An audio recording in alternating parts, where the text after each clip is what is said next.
Ayan, ang agang nagising ng batang yan para makapaglaro dyan sa circle.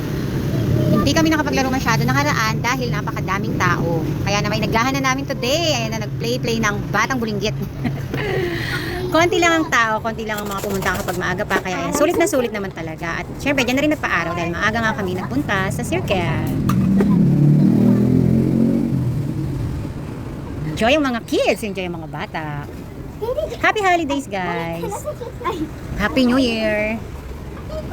Habang wala pa nga ang pasok ang mga bata sa school, ayan, ipinasyal na natin muna ang ating babaitang si Bunso.